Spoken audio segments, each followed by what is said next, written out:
We really need to address the 800-pound elephant in the room. I'm even guilty of falling short of saying the truth. Here it is. Islam is a cancer. It has infested many countries throughout the world. Europe is on the endangered country list because of Islam. It's very simple. They have a caliphate that says any place a Muslim touches their feet is Muslim land. It is perfectly fine for Muslims to lie to the infidel in a practice known as taqiyya, to ingratiate themselves into Western culture. That is how Europe's culture is being destroyed. And it's a self-inflicted wound. They invited it in, made them feel at home, gave them benefits, elected them into office. Now, Islam has taken over large swatches of Europe. There are places that regular police cannot go because Muslims have taken over. See, they use the laws of host countries against them. Most countries have basic rights to free speech and religion. They use those laws to complain about discrimination against Muslims, so governments back off. That's how it starts. Citizens are required to tolerate and accept the cult or be labeled racist or Islamophobic.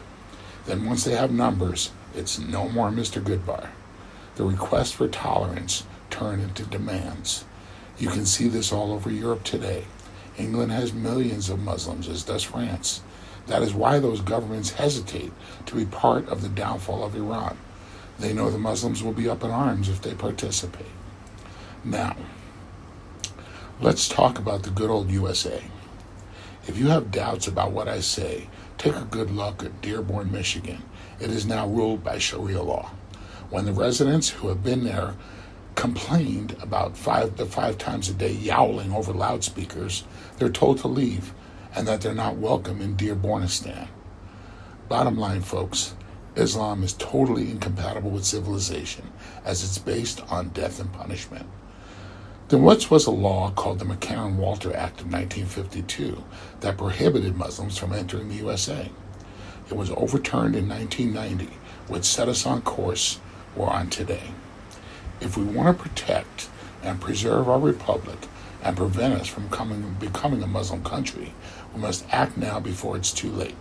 We need to rid our country of any and all Muslims and keep any more from coming in. So tell me what you think. That's it, and that's all.